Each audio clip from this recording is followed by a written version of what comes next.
sa records o bank records. But bago ang tanan, na nasa linya si Attorney Ray Cartojano para muhatag ka na itong upagpaklaro itong mga nahitabo, mga legal nga mga proceedings, mga kabumbong nahitabo kagahapong adlaw sa ato ang impeachment court. Attorney Ray, maimbuntag, kamusta si Bumbo Edna ni Attorney Ray? Maimbutag, Bumbo Edna. Okay. Attorney Ray, kagahapon nga murag nakapuntos ba ni ang atong prosecution team kay lagi makaingon ta attorney nga gigrant ang ilahang hangyo nga isupina katong mga tax records, mga other document, bank records si VP Sara para nga mabalaan daw ang mga alegasyon kalabutan siyang unexplained wealth. Attorney Ray. Yes, no. So saan siya ka major nga murag siguro victory, no? Sa prosecution kay very material ng ilang ilang motion kani sa issuance sa subpoena. Pero before siguro Bumbo Edna atong tanawan ang context, no, sa kaning impeachment court nato usang unlike sa ubang mga kanang korte daghang huwes ni siya. Bumbo Edna. So ang dagan man gud sa impeachment trial ang atong presiding officer mostly mga procedural issues iyaning marule. But kani mga important nga issues, no, nga wa kay nakit-an, no, sa kadaghanan sa siguro nag-obserba sa trial, inaagi nila nag-focus. Oo. Nung pasabot sa focus, ginastoryahan pa nila ni beforehand. Unsang decision. In fact, kung yung panahon mo, Edna, katong mga argumento, debate, no, sa mga abogado kahapon, no, mga clarificatory nga mga questions sa mga senator judges, murag ko na lang to siya, formality na lang siya tanawan nato, no, for information sa katawhan tungod kay ang ruling human naman. No?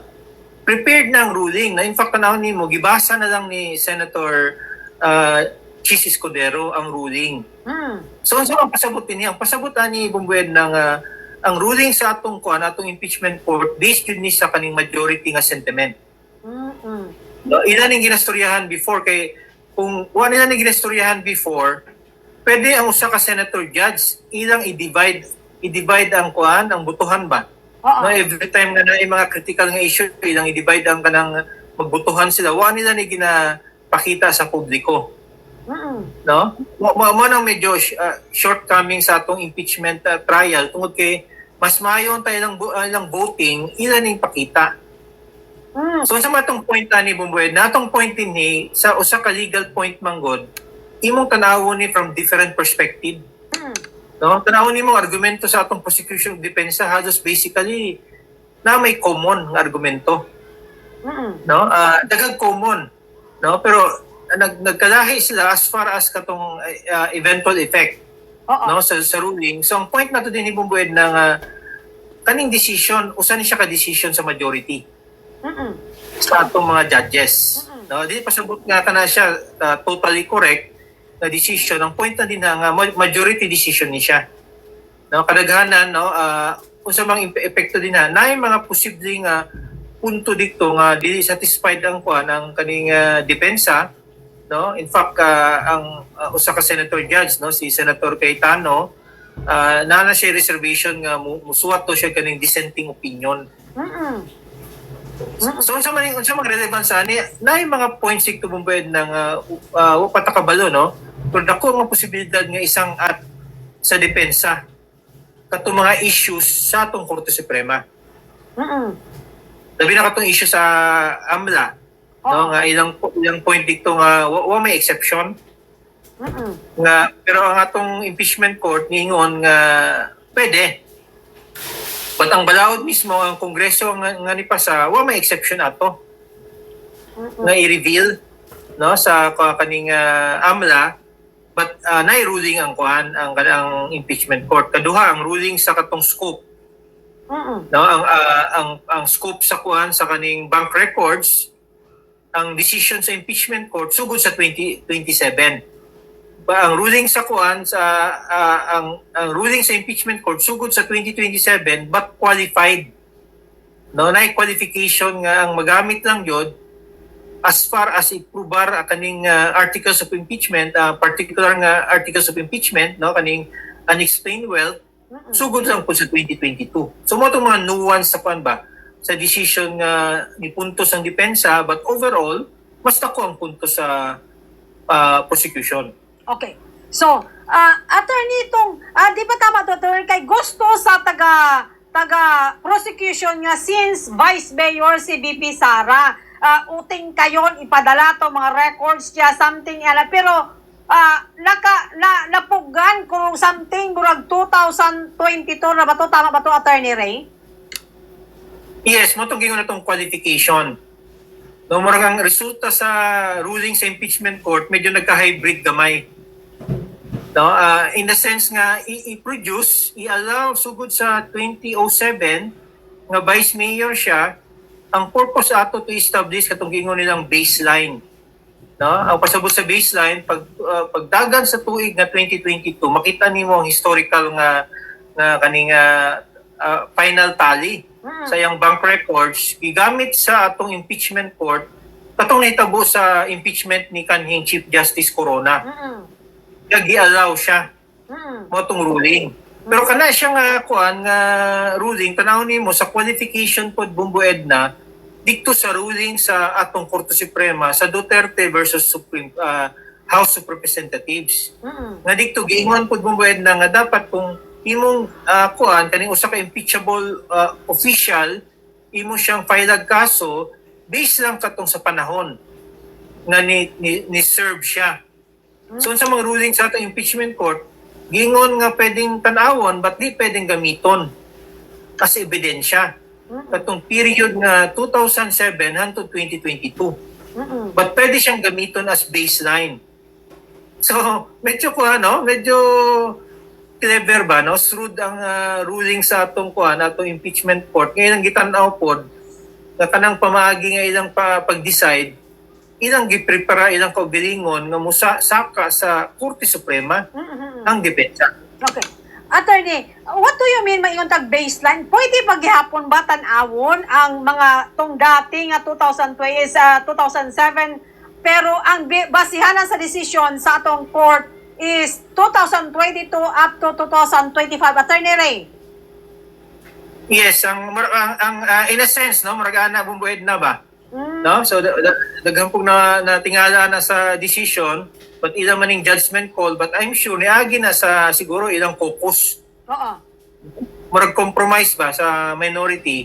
But ilang gi-respectar ang decision sa atong Korte Suprema nga usa ka impeachable officer atong Vice President, ang gamiton nga ebidensya, ilang i-admitar nga kanang ebidensya sugod sa tuig 2022 lang hangtod 2027. Oo. But pwedeng tanawon. Oo. Sugod sa 2007 hangtod 2022, ang ilang giterm din na kanang baseline. So, no, so kana siya nga baseline, unsa na klaro ba na siya nga terminology? Kanang moingon kag baseline. So, attorney, kung halimbawa magsugod na dyan ingon ani kalabutan sa impeachment or sa unexplained wealth TVP Sara, unsa ba ni attorney, executive session ba or open to the public kana mga record something ni Attorney Ray? Well, dungag ng qualification din ha, no? Kaya mo na-obserbahan mo buwed na sa ruling, tungod kay nadikto yung murag qualification nga tan-awon sa presiding officer. Oo. Muagi sa sayaha. No, kung sa iyang level, no, iyang judgment, di naman ni siya relevant. No, dito na lang mag-focus sa 2022 at sa 22 current. Katong before, kung gusto niyo tanawon, pwedeng tanawon, but giklaro po dito nga di na nila i-admit as evidence. No? Kung muna akong reading ba, bumuwed na ba nga, di na pwede mahimong admissible in evidence o labi na over the timely objection sa depensa. So muna himong hybrid. No? Ang decision, ang gamiton lang sugod sa 2022, but pwedeng tanawon ang 2007 hangtod 2022. Okay. So, pero kung ingon nila kung attorney, di ba, tanawon sa presiding officer kung kini ba relevance, may connection. So, kung baga pa, tama ba ang pagkasabota kung attorney na ay ebidensya pero naana ang mga papel, pero mag-ingon ang presiding officer, dili dato na sa paggawa. So, meaning, pwede gihapon, Attorney Ray? Yes, pwede gihapon. No? Nakuha nilang records But pag abot dito sa trial, giklaro man to nga pwedeng objeksyonan sa depensa. Pwede pagmuro ng presiding officer. O di naman na relevant. But ang record, silang na-produce ang records. So muna akong nakita nga murag senaryo. No, kaya wala tayong interpretasyon na gi-orderan nimo ang bangko nga i-produce ang records, but sa base sa ruling, no, akong reading nga di na pwedeng gamiton as kuan, di na siya mahimong admissible. After ang usa man ka dokumento bumbued na, no, para i-clarify nato sa atong mga tigpaminaw, ang usa ka dokumento mahimo na siyang i-admit na siya during sa kanang giningon nga formal offer. No? Kanang mahuman na kag-presentag ebidensya, ang imong dokumento, imo lang i-offer formally. So kung imong i-read karon ang ruling sa atong impeachment court, di na siya pwedeng i-admit. No? Di na siya pwedeng i-admit kanang ebidensya tungod kay kanang mga tuig nga 2007 ug 2022, wala naman na sa time nga nag-serve as vice president. No? But syempre, wata ka ba lang, mga abogado ni, very very creative po ning approach nila. Oo. No, sa interpretasyon sa baseline. No, kay o pa na naklarog maayo kanang giningon nga baseline based dito sa decision, no, sa impeachment ni kanhing Chief Justice Corona. Okay. Attorney Ray, appeal sa gisupina katong mga bank records, bank accounts or documents si Attorney Manasseh Carpio, Attorney Ray, unsay explanation ana kay di ba may petition man na or may motion man na dati na sa Attorney Carpio nga I am a private citizen, something ni ana, Attorney Ray? Well, natubag na sa decision, no, sa atong impeachment court nga dito sa balaod, no, sa kanang mag-deklara ni Mugsalen na po'y declaration, no, sa kaning imong asawa.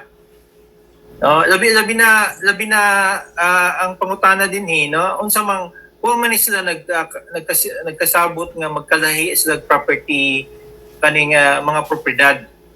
No, ang pasabot based sa atong family code, bumbued na nga unsang property ni Mrs., property ni Mr. and vice versa. So in short, tungod ana, even mga property sa asawa, no, sa usa ka impeachable officer, dapat gideklara. No? Mo nang ruling. No, but sa general rule man god, based lang sa kaning pero sa atong sistemang balaod man god bumbued na, labi na sa mga titulo nakabutang man na married to. No? Di man na makabutang nga A lang yun, no? A married to B. No? So, ang ruling tungod kay mag-asawa sila, dapat ideklara pod, no, ang ng kaning propiedad sa asawa. But kana siya posible nga subject yapon na sa kanang giningon nga challenge. No? Kay murag dako ang posibilidad nga musaka sa Korte Suprema ang depensa sa ani nga mga issues. No, nga medyo gina-expand ang ang kanang interpretasyon sa atong balaod. Pero kung tanawo na to, Attorney, kanang mga previous na nga mga motion nila sa Korte Suprema, murag wa nagatingog ang Korte Suprema, Attorney, let it be kung unsay mahitabo diha sa hearing ni BP Sara, Attorney Ray. Well, ang manang ginaingon nato sa manggod, no, bumbued na nga atong Korte Suprema manggod, mulihok lang ni siya kung una, no, sa term, no, sa pangapamalaod kanang nay giningon nga justiciable controversy, no, sabot nga musulod bagud sila o kinahanglan bagud silang musulod pirmi, no, paduha kanang giningon nga right hinog na ba siya. So mo yung uban nga hinay man kaayo atong Korte Suprema tungod kay atong Korte Suprema bumbued na ang ilang manggod is labi na sa kanang away sa mga political departments, no, sa gobyerno, as a rule di na sila mo apil-apil. Oo. Unless nga mauli na siya nga usa ka constitutional o legal issue nga klaro kay sa ilaha. Pero kung di kay klaro sa ilaha mong buwed na mo na sila, no, mukuha na sila medyo dugay kani atong Korte Suprema usa ni siya ka deliberative body pod. No? Mo resolve ni sila based lang po sa mga argumento sa mga abogado o sa ilang mga pagtanaw. So mo ni siya, pero kani siya tungod kay usama ni siya ka major nga national event. no, kaning impeachment trial, di siguro mula nga natong Korte Suprema ni hopefully. Oo. No, nga ilan ang ma-resolve, labi na involved clearly, no, labi na kung ang atong depensa ma-raise nila sa atong Korte Suprema mga klaro nga mga constitutional ug mga legal violations. Okay. Attorney Ray, asa ba jud ga punto tong mga legal arguments si Attorney Chel Jokno nga maingon nato naka-convince sa atong impeachment court ka i-grant ang ubang mga request nila, Attorney Ray?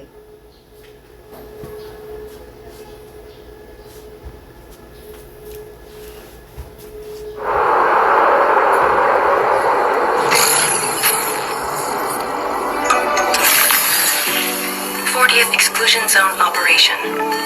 Time, 1848. Ako mutanaw ko sa iyang argumento nga giingon niya nga kaning pag-produce ana, di pa man na siya automatic nga admissible. Na? Medyo maayo ang argumento ni Attorney Jokno. No? Technical ko dang iyang argumento. Ingon nga di man napasabot nga na produce na no sa impeachment court, automatic admissible na siya. Okay, daghang mga senator judges siguro nga medyo nag-aalanganin pa. So, mura ni calculated nga ilang gi-allow, but pag-abot nito, posible po nga i-restrict no, sa atong impeachment court. But bottom line, kung major nga mga ruling, decision, mauli mangyapon ni sa majority. No? But ang mo-convict, this is size man. More than majority. So, maskin ka ng majority, ilan na i-grant, pag-abot sa conviction, base magkalisod pa sila. Nga ma-raise ng numero nga this is size. Kay ang usa ka ahensya nga ma-interpreta na atong Korte Suprema. Okay, katong nagkatong against kay BP Sara, gusto nilang munaog pa no sa 14. But mo nang atong dagan sa atong demokrasya no. Mo na atong sistemang demokrasya mo tanang uban nga medyo gumot but moagi yung saktong proseso. Okay. May punto to gahapon to or the other day pa, attorney, ang defense team nga lakmatod pa og ultimate facts katong ilahang mga gipresenta sa prosecution team, Attorney Ray. Unsay meaning ana, Attorney Ray? Unsa to bumuwed na pakiulit gani ang kwan katong lack of ultimate facts daw ang ilahang mga reklamo bato kay BP Sara, Attorney Ray. Mo lagi to no ang bottom line. Pagsugod sa kaso no katong giningon nga sa Balya complaint, wala man to na-attach. Katong mga ebidensya. But dito sila nag-square off sa kaning giningon nga ultimate facts no o kaning ultimate allegations nga gialigar nimo. Patingon ang kuan ng depensa, fishing expedition na siya. Oo. No? Kay pagsugod sa trial, wala man na siya nakabutang. Ngayon pa kuha mo kabalo. No? So, dito sila nasa yung mga hair-splitting discussion unsa ning ebidensya, unsa ning proof. No? More na himong law school ba? Ang kuha sa hapon. No? But pareho silang may point actually. No, tanaw niyo mo sa kaniginingon nga trial strategy, daghang mga ebidensya nga di pa available. Mo ganing natin giningon nga kaning tool nga subpoena. No, but ang imong i-allege lang man daw, di man kinahanglan katong i-enumerate nimong ebidensya. Imo lang i-allege katong giningon nga ultimate facts. Ay di pa man daw na siya ebidensya. No? For example, mo aligar ka bumuwed na ba nga ang kuan ng Vice Presidente nangawat. Oo. O di ba, dagan mga gikuha nga mga propiedad nga di niya ma-explika. No, tungkol sa iyang opisina. Now, kana siya subject sa daghang interpretasyon kay moingon ang uban nga unsa may imong ebidensya. Oo. Di ba? Oo. So moingon ang prosecution ng ebidensya nato ato ning isabpina. Ang atong ebidensya, ato isabpina na iyang mga bank records. Oo. So dito kaway bumbued na kung relevant bagun na siya. Material bagun na siya. Na mga in English man siya, mga technical terms, minun kag relevant, no? Na bagun ni relation. Na bagun relation, di pasabot nga guilty. Oo. Nabagay relation ng mga bank records niya dito sa imong aligasyon nga na unexplained wealth. Mm-mm. No? O di ba material bago na siya? Mm-mm. Mm-mm. O di ba napasabot na guilty? Mm-mm. So ang ruling sa kuan sa impeachment court, relevant, material. Oo. No? So, pamaning actuality sa trial yun, no? Bumuwed na nga na may mga ibang ebidensya din yung makuha, but sakto pa lang depensa. Ang pasabuti na, nagsugod mong kaso, nga wala yung may klaro nga ebidensya. Mm-mm. Wala siya. Motong ingon nila Wala- attorney nga fishing expedition. Yes, no? So, ang atong korte sa actual practice mo nang mo panas na mo sayaw-sayaw ba depende sa argument sa mga lawyers. Kay kanang ingon nga fishing expedition na po na ibasihan. Mm-mm. Pasabuti na nagpataka lang mag-file og kaso, no? Di klarong ebidensya nialigar lang mo. Mm-mm. Mo nang version sa atong prosecution ni sa depensa. Naningon ang prosecution dili oy, no? Kanamong ko, anamong allegation, amo nang suportahan Mm-mm. og kani mga bank records. Oo. Okay. So judgment call pagkatapos sa imong tanawon bumuwed na ang ruling sa kaning presiding officer based sa majority Oo. ng mga senator judges. Kaningon sila pagbutuhan nila, mingon sila after ilang istudyohan. Magbutuhan tayo kung ano yung kuan, anong gusto niyo. So ningon ang kadaghanan nga o sige, kuan i-allow. So dito na niguwa sa mga justification bumuwed na. Nanay suwat nga abogado. Mm-mm. No, sa Senado nga morning decision ilan ning i-justify ang ruling mo nang dagan actually Mm-mm. behind the scenes Oo. no para maklaro sa katawan.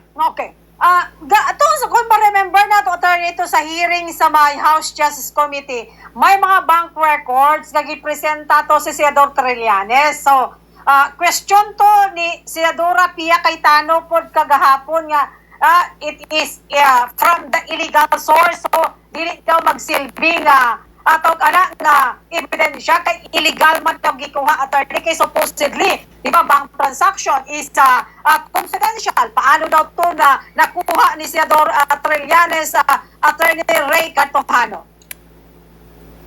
Kung itong ebidensya ni Senator